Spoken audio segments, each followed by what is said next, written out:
You're listening to the Evolution Podcast, where we dive deep into the leadership practices and concepts that drive startups and other highly dynamic businesses. I'm Matt Auron, co-founder and managing director of Evolution, and an executive coach that guides leaders in fast-growing companies. Join me and my team as we speak with executives and other experts about modern methods to achieve long-term sustainable success.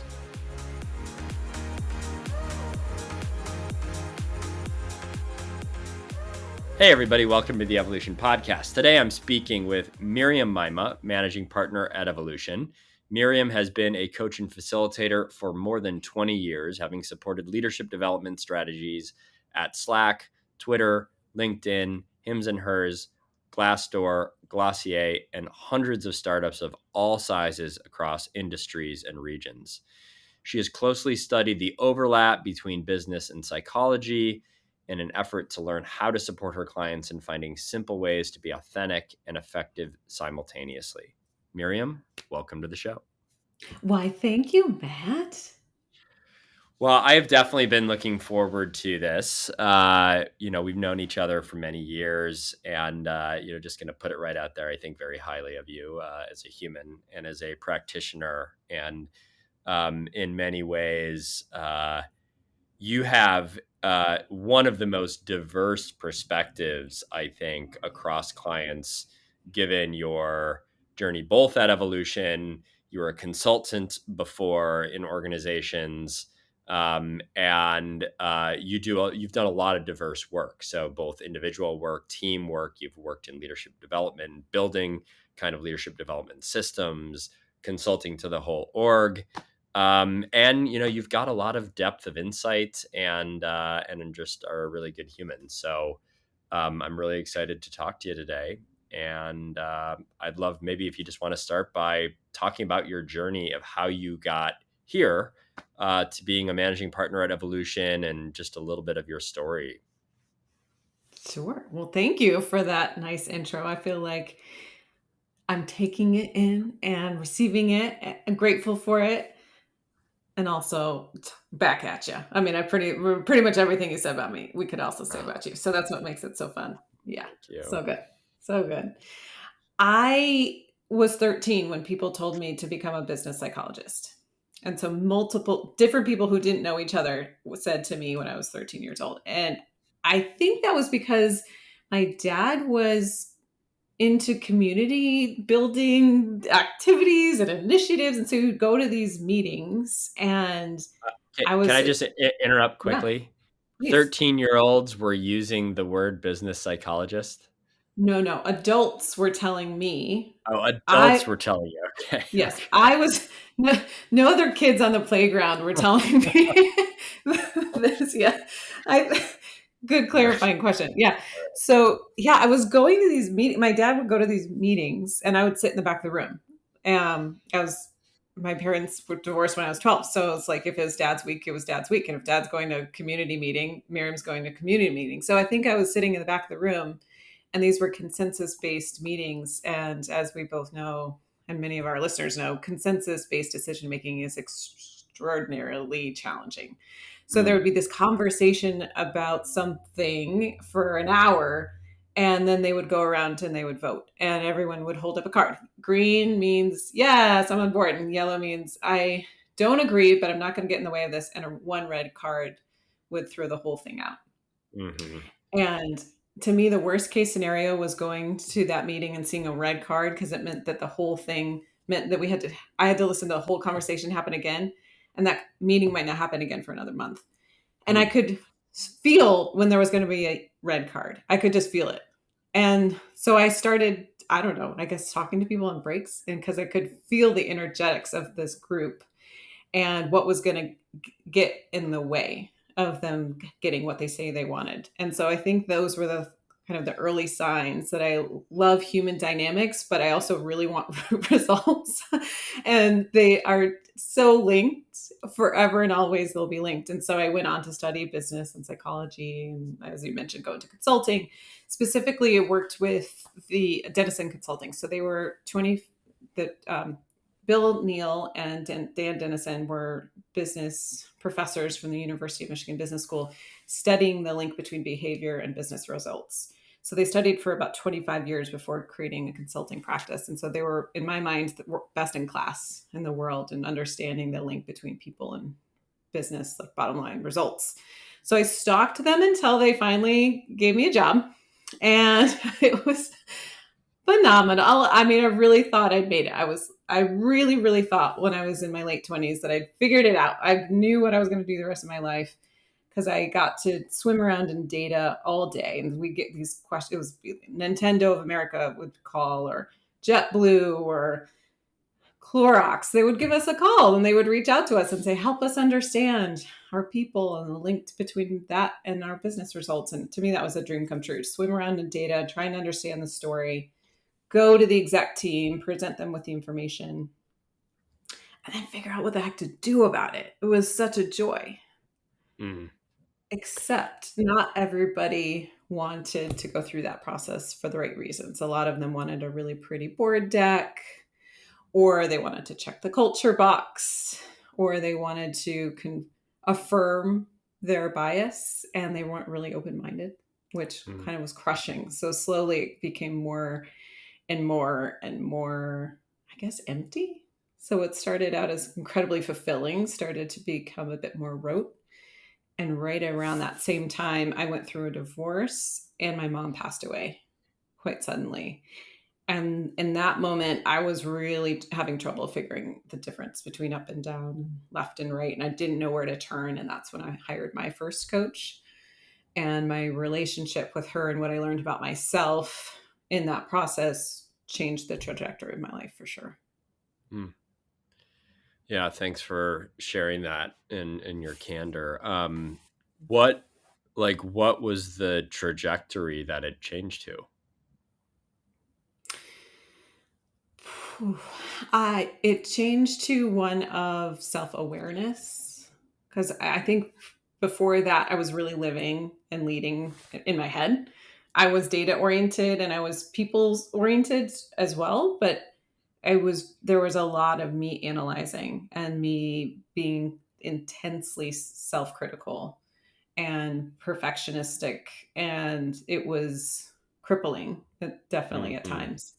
And so the new trajectory that I was set on was one where I learned to slow down. I learned to drop in and respect and appreciate emotions. And then after tapping into emotions, I can start to tap into my intuition, and I can see things more holistically. I think strategic thinking comes from being able to access more of myself. And yeah, so could talk about it in terms of my career, but I think what's more important is just how I relate to myself and therefore others. Yeah.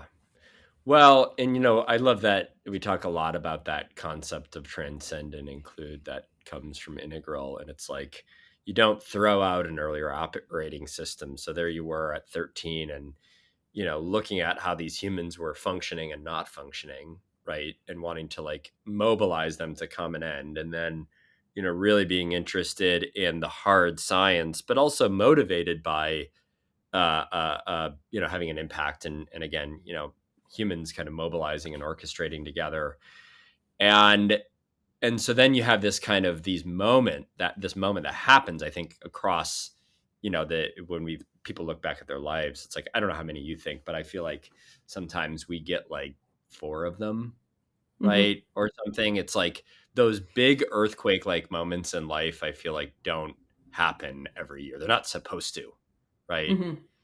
If we're paying And attention, they won't. yeah, Yeah. yeah. And I Mm-hmm. feel like I'm curious what your thoughts are, but I feel like what is it or like what enables us as people to then maximize and capitalize on those moments to really use them for good, right? To kind of Mm-hmm. evolve, right? Like Mm-hmm. what are the kind of the conditions? I mean, I have my answer for that, but I'm just kind of curious like for you. So it wasn't just, pain and struggle, but it actually resulted in something that sounds like in your case that was like quite powerful. Yeah, absolutely transformational. Yeah. I think, I don't know what would have happened if I hadn't known to source external support. I really Mm. don't. I Yeah. probably left to my own devices. I was really just figuring out what other job I could do, or maybe what other city I could move to find another job. But it would have been such an Yeah. incremental shift, right?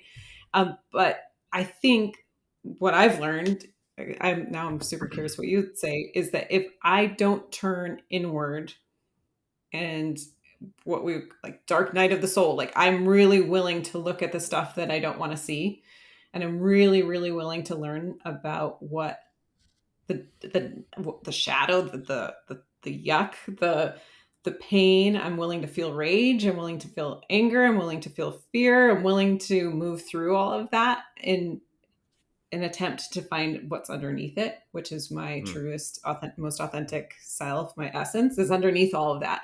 But if I'm not willing to do the deep dive, I'll never know myself more fully, and I'll just be in the muck. Hmm. Yeah, I agree with that. I think it's like one way of a kind of a metaphor for what you're saying is it's like you're walking on a path and then all of a sudden a little door opens in the earth and you could go in that door and it's kind of dark and kind of scary, right? And a lot of times what happens, right? The other non four times is we're like, yeah, no, I'm just gonna, keep going. I'm gonna move. I am gonna move to across the country, and then the door shuts, Yeah. and then we continue on the path, and we kind of remember it, and we're like, oh yeah, but the door's not there anymore. But Hmm. then 2 years later, the door opens again. And Yeah. the only other thing that I was going to say, and this is, what was embedded in your story, is having it contained, meaning somebody that's like holding up the walls that you can bounce off of. And so, Hmm. coach, therapist, sage, helper, groups, it's like, maybe you could talk a little bit about how that structure allows you to disintegrate a bit and then come back together. Hmm. Yeah, exactly. And my Yeah. husband and I, we talk about that when there's a thing that presents itself. We're like, okay, it might not be convenient. It's never convenient. It's never really like, oh, you know what I'm in the mood for is more self discovery.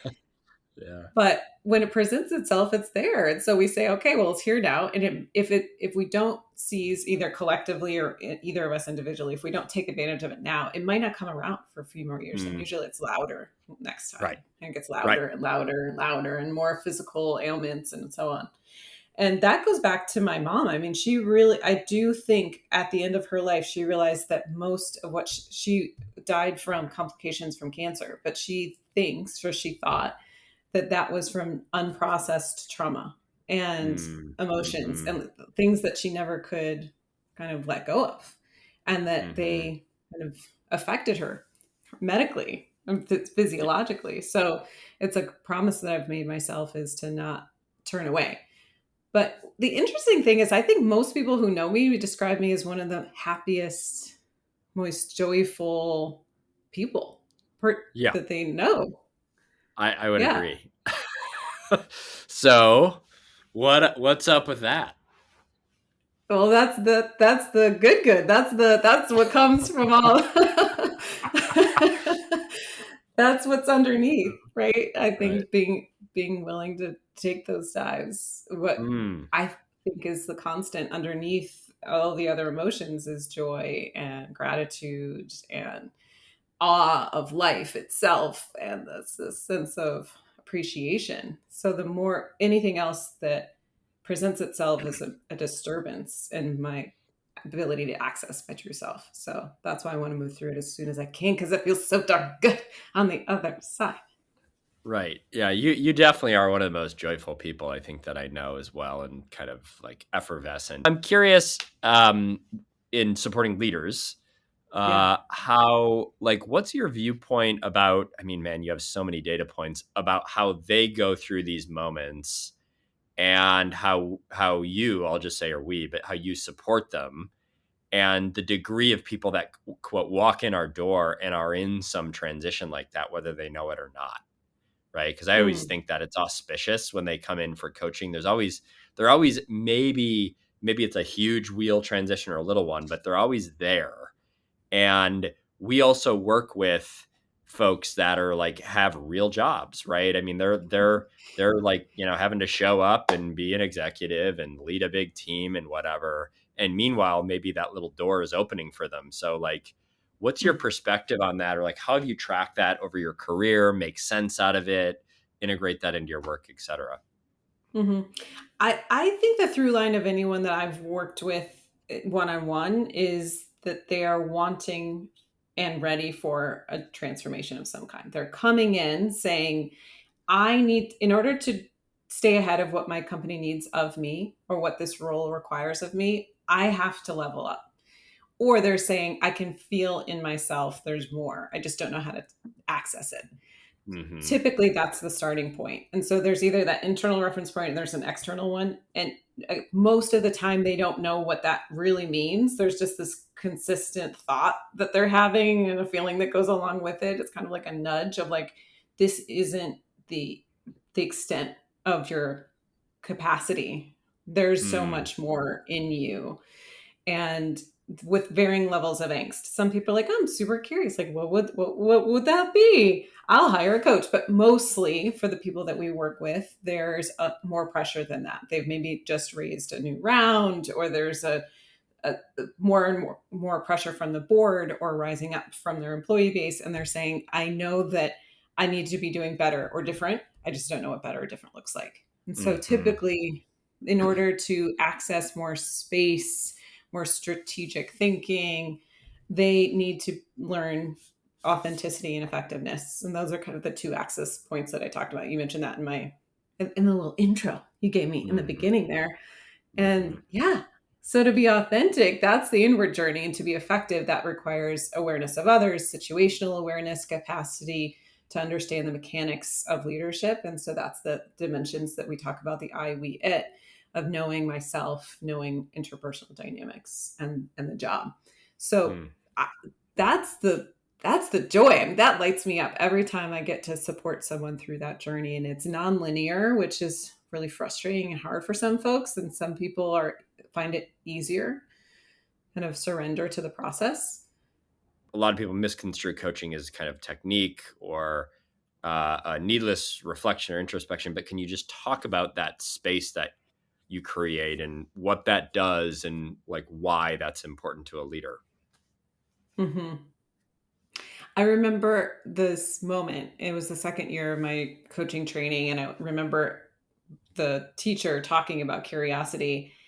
And I asked, how will I know if I'm being curious? And she paused because she knew me pretty well. This is year 2 of the program. She goes, "Oh, it was Miriam in her head trying to understand the definition of curiosity." And so she didn't even indulge asking the question until I demonstrated curiosity about the concept, which was frustrating and wonderful. And she said there's space basically between the question and the Mm, next thought. Like you create space.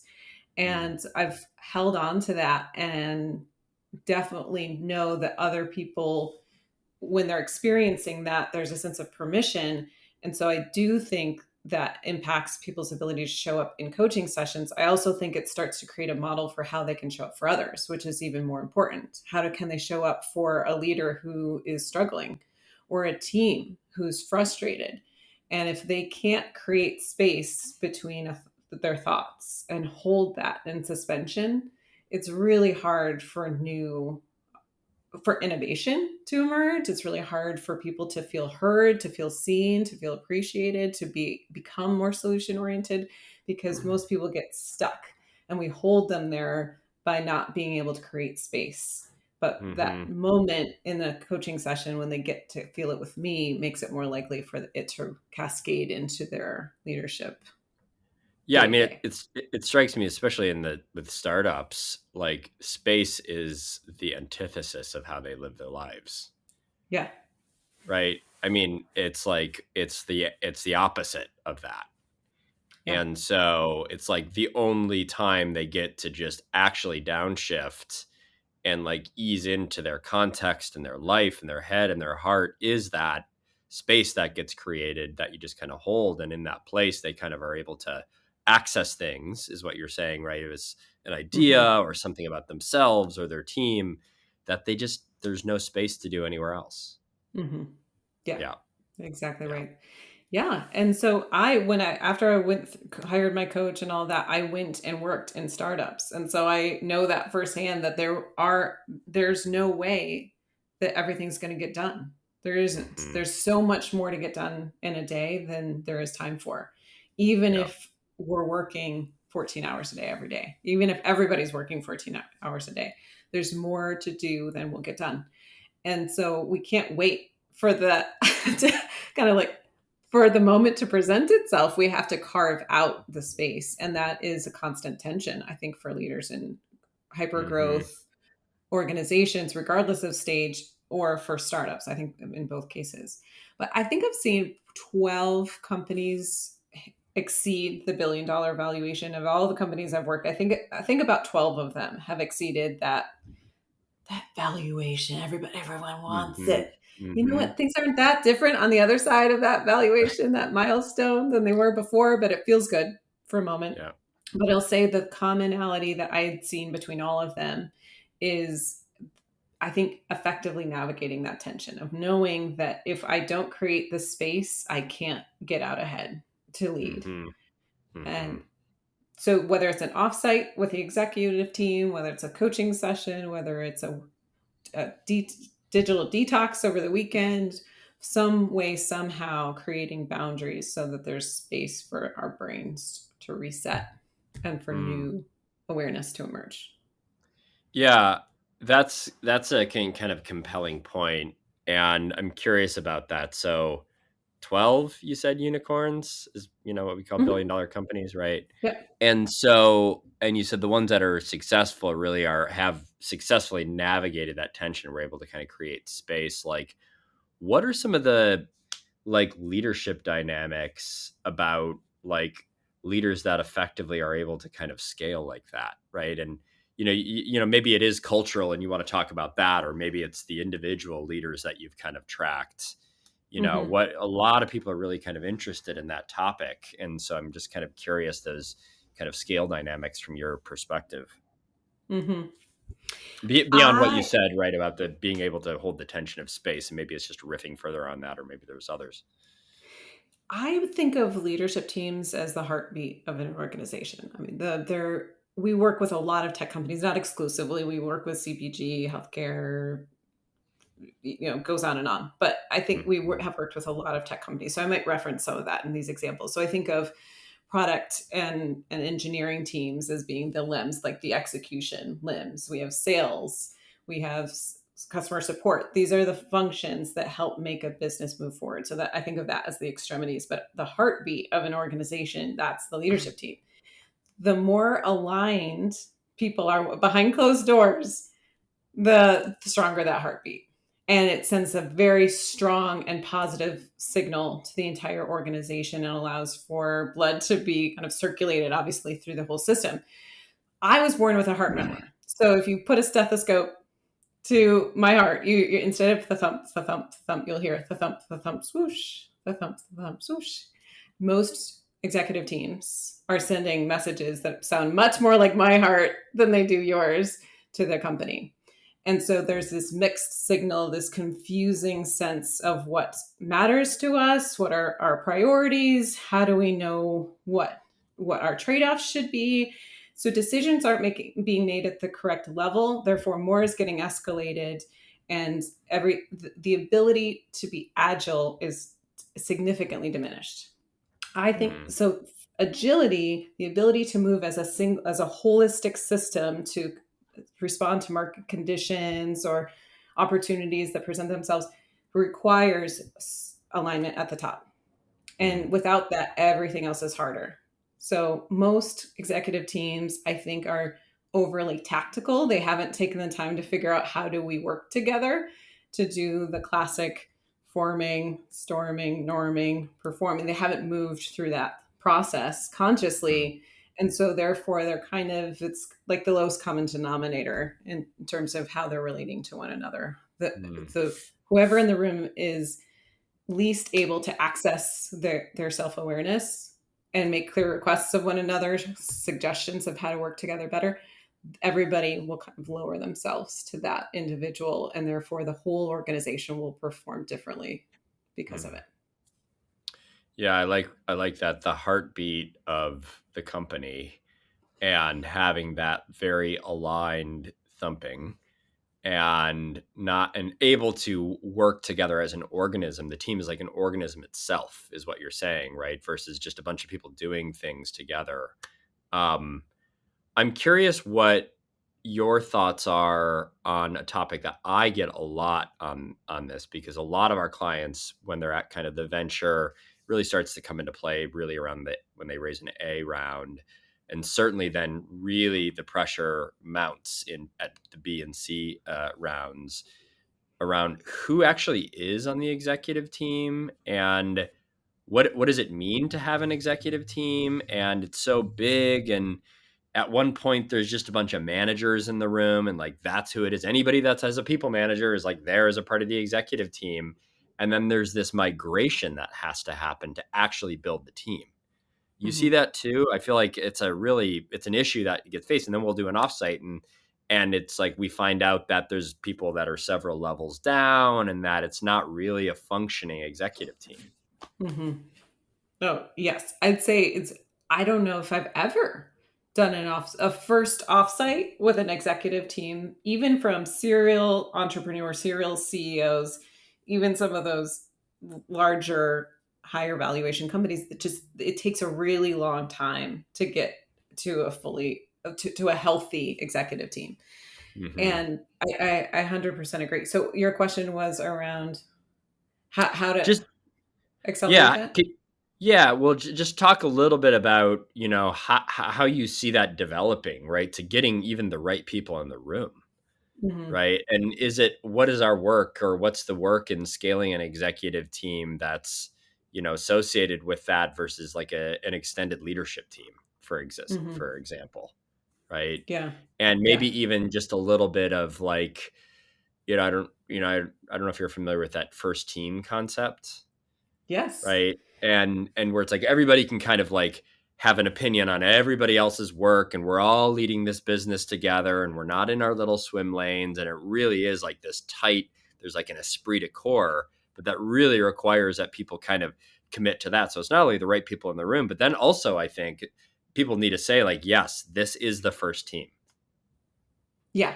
Exactly. So that's a major pivot in mindset for most people. And when I'm talking to executive teams around this first team concept, I say basically instead of showing up to an executive team feeling like you're representing your function, can you show up to your function feeling like you're representing the executive team?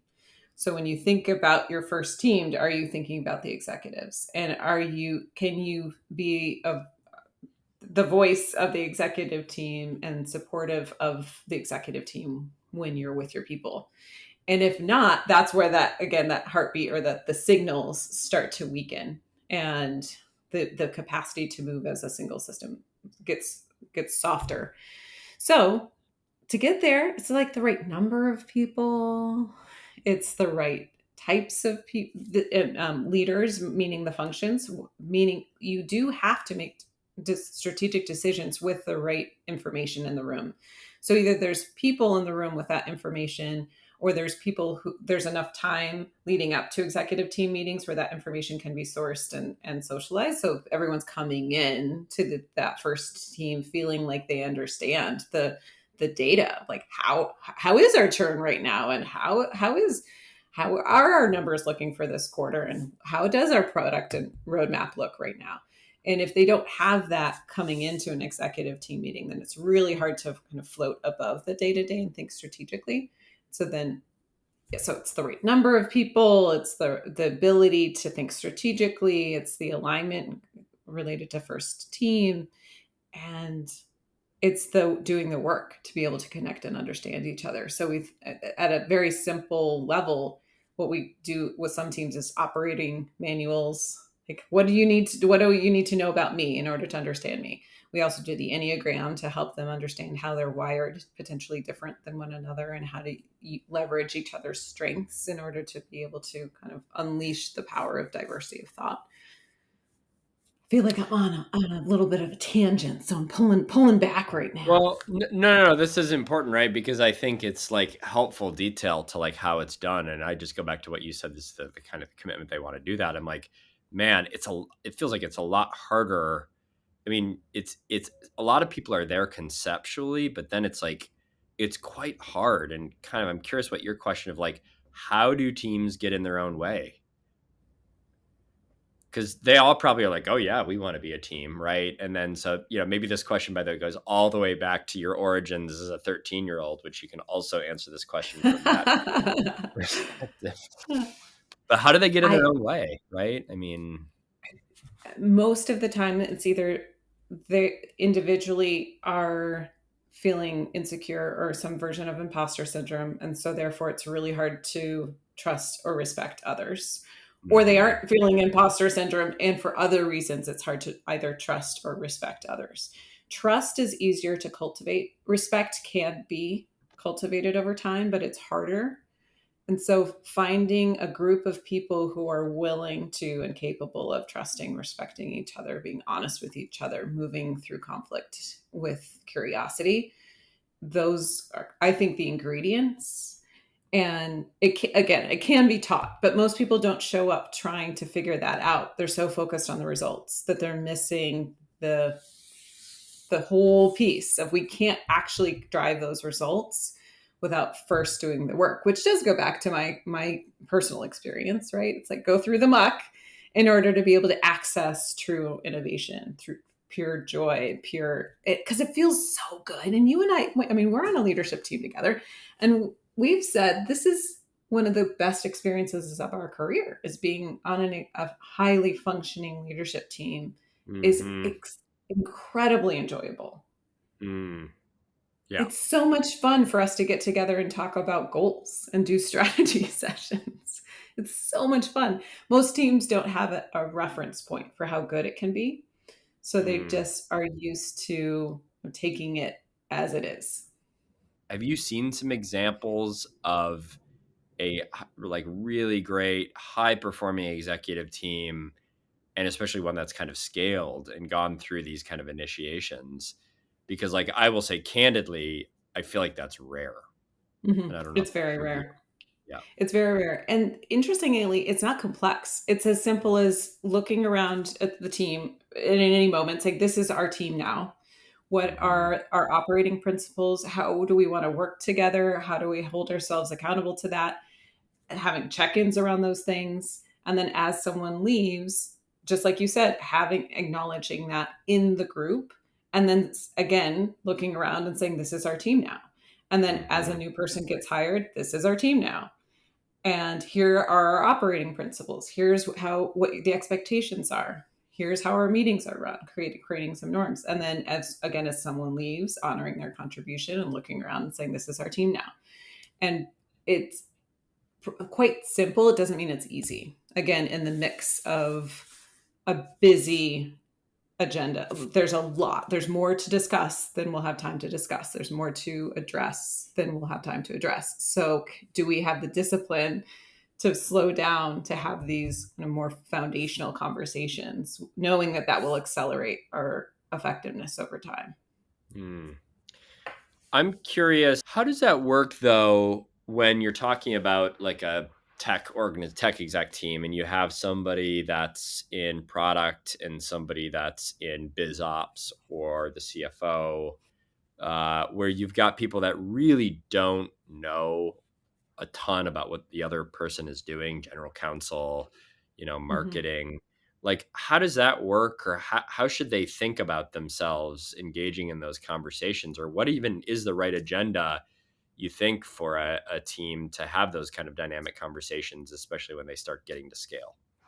Mhm.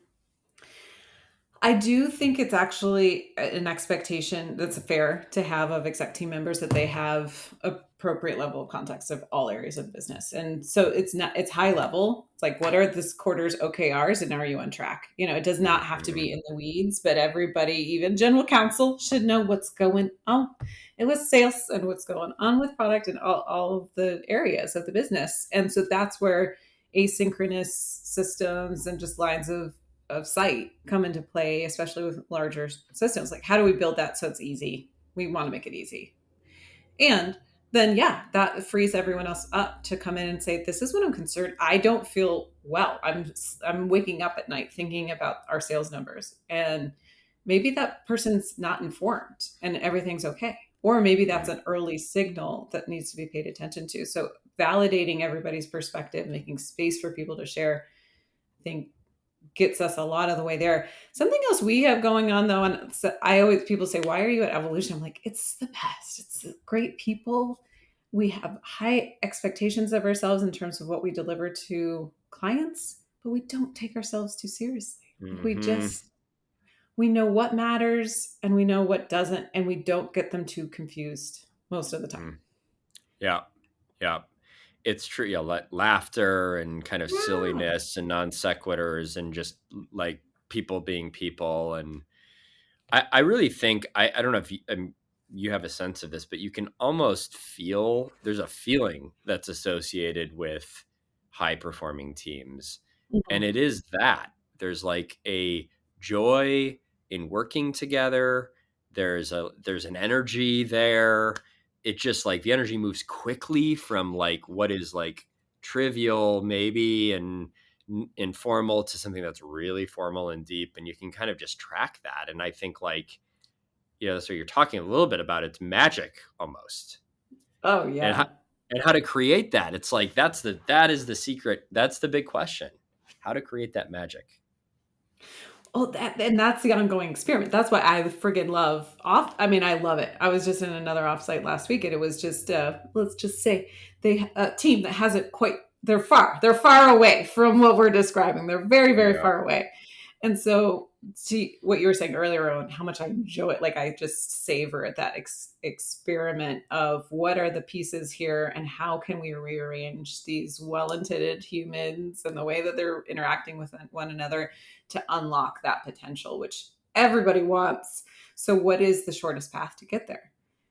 And hmm that's the work. That's what I love. That's the passion. That's for me everything. it and in some ways I just go back to something else you said, that the muck, that the getting in and digging in builds like what, intimacy or releases energy. Is it the same principle as like if you don't let in the grief, you don't let in the joy? Like, to what part of building a team is involved with dissonance and being authentic about the stuff that's less comfortable to talk about?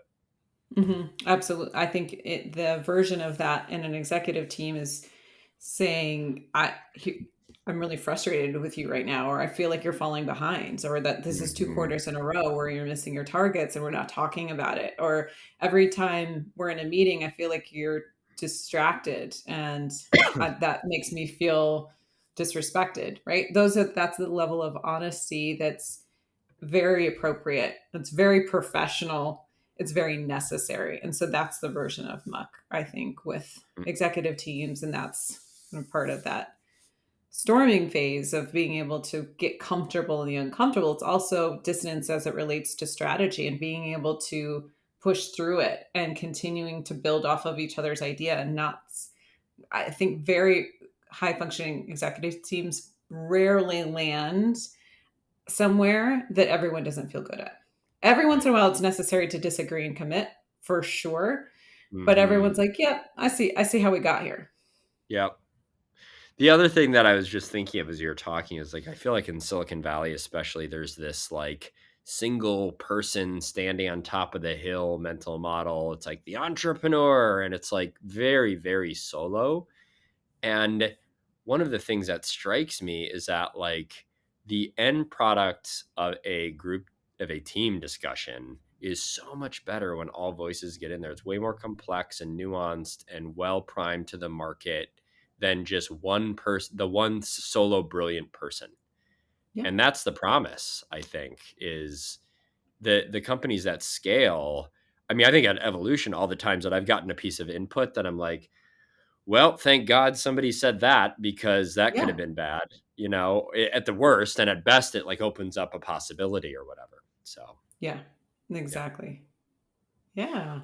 What in just like in closing, this has been a really great conversation. I love the linkage of like your story as an individual and your individual transformation and how that links to really building groups who are having an impact. But like, what thoughts or advice would you give for people as they're considering, scaling and building an executive leadership team?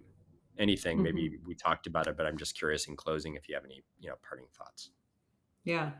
I think the easy, I'm gonna come up with this on the spot. Let's see. The easy 1, 2, 3. If what do you do to create a great executive team? Number one, look in the mirror. Can you show up with curiosity? Hmm. Number two, are you ready to do what might feel like slowing down in order to speed up? And if you can say yes to that, then go for it and make space in your next executive team meeting to start the conversation around how do we want to relate to each other and what will it take for us to get to a first team mentality. Hmm. Yeah, it's great. It's great. Well, I really appreciate you as a human and as a partner and a friend and co-leader and all of that, and really great, rich thoughts here, kind of all around. And I definitely in my mind already have a kind of a part 2 and 3 conversation, so we'll have to schedule those. And Ooh, let's do it. Yes. okay, Let's do it. I'll be there thanks a with the lot. bells on. Thank you, Matt. All This right, has been Miriam. great. Appreciate you.